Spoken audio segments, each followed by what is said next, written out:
Tiger পেসারদের আগুনের গোলায় বিধ্বস্ত অস্ট্রেলিয়া। হাসান মাহমুদের ফাইফারে দেশে হারা অজির শিবির। প্রথম ইনিংসে 198 রানে অল আউট স্বাগতিক দল। 1 উইকেটে 96 রান নিয়ে প্রথম দিন শেষ করেছে বাংলাদেশ। টস জিতে আগে ব্যাটিংয়ে নেমে ওপেনিং জুটিতে দ্রুত 50 রান তোলে অজিরা। তবে ওয়েদারকে ফিরিয়ে বাংলাদেশের হয়ে প্রথম আঘাতটা করেন হাসান মাহমুদ। এরপর হাসানের বলে বোল্টন ট্রাভিসের ব্যক্তিগত 2 রানে ফিরতে পারতেন স্টিভেন স্মিথও, তবে এবাদতের বলে স্লিপে ক্যাচ ছাড়েন তানজিদ তামিম। এরপর লাবুশেনকে ফিরিয়ে নিজের প্রথম উইকেট পান এবাদত। উইকেট শিকারের মিছিল থেকে বাদ যাননি তাসকিনও।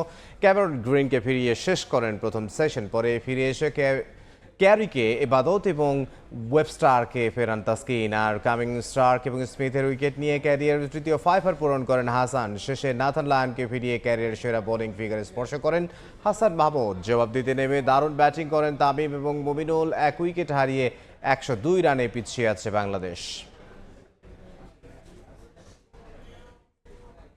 এই মুহূর্তে অস্ট্রেলিয়ার ডারউইনে আছেন সহকর্মী তারেক হাসান শিমুল। তার কাছে যাব সবশেষ খবর জানতে। শিমুল,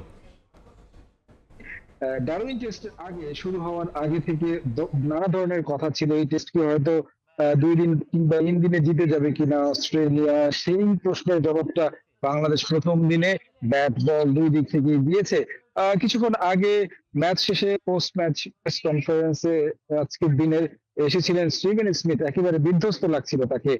প্রশ্ন করা হয়েছিল এই যে টস জিতে বোলিং ব্যাটিং করার সিদ্ধান্ত যেটা অস্ট্রেলিয়া নিয়েছে সেটা কার সিদ্ধান্ত ছিল কিংবা দলের কোনো আলোচনা ছিল কিনা। তিনি যেহেতু ক্যাপ্টেন নন, তিনি আসলে বলছিলেন যে না, কোনো ধরনের আলোচনা ছাড়াই এই ধরনের সিদ্ধান্ত নিয়েছে এবং উইকেটটা অনেক বেশি ট্রিকি ছিল, যে কারণে ফার্স্ট সেশন সেকেন্ড সেশন পর্যন্ত ব্যাটিং এর এই অবস্থা।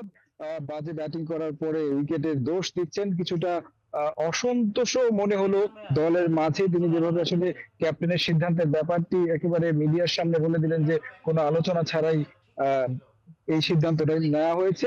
পাশাপাশি হাসান মাহমুদকে নিয়ে প্রশংসা করেছেন। হাসান মাহমুদের বোলিং অসাধারণ ছিল।